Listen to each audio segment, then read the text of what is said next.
لو بيتك مليان حاجات مش بتستخدميها، هل ده مرض ولا عادي؟ تعالي نفهم أكتر. وده هيكون فيديو من سلسلة اللي محدش بيحكي عنه. عمرك حسيتي إنك مش قادرة ترمي حاجة حتى لو الحاجة دي ملهاش لازمة؟ البيت مليان حاجات كتيرة قوي مش بتستخدميها، بس بتفضلي تحتفظي بيها مش عارفة ليه. ده ممكن يكون بسبب حاجة اسمها الاكتناز القهري. النهاردة هنتكلم عن الموضوع ده بطريقة سهلة وبسيطة علشان نفهم أكتر.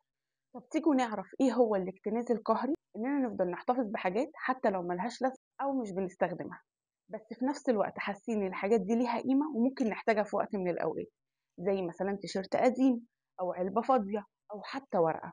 ولما نيجي نبص حوالينا نلاقيهم متكدسين. اللي بيكون عنده اكتناز قهري بيحس ان الحاجات دي ليها قيمه او ممكن يحتاجها في وقت من الاوقات، أو بيخاف يرميها لأنه بعدها بيحس بالذنب.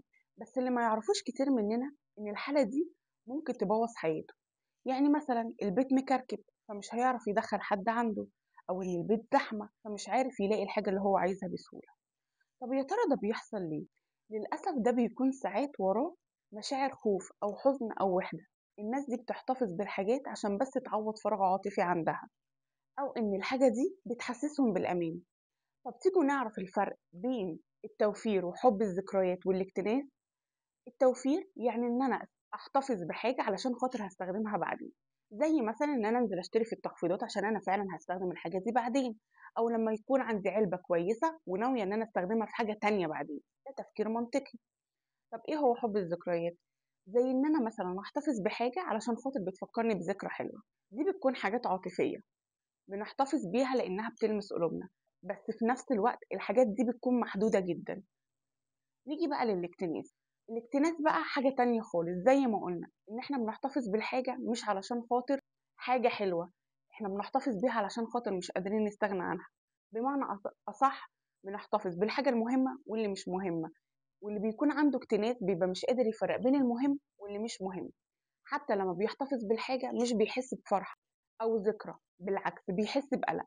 بمعنى أصح وباختصار، لو أنت هتحتفظ بالحاجة دي علشان خاطر هتستخدمها بعدين أو ليها ذكرى أو حاجة هتفيد بيها بعدين، يبقى أنت في التمام وده تفكير منطقي. لكن لو بتحتفظ بالحاجة علشان خاطر أنت مش قادر تستغنى عنها، ولو استغنيت عنها أنت هتحس بقلق وخوف، يبقى أنت كده في حاجة غلط. طب أنا لو حسيت إن أنا فعلا بعاني من كده أعمل إيه؟ أول حاجة هسأل نفسي، هو أنا فعلا محتاجة الحاجة دي ولا الحاجة دي بتملى فراغ جوايا؟ وابتدي أقرأ أكتر عن التنظيم.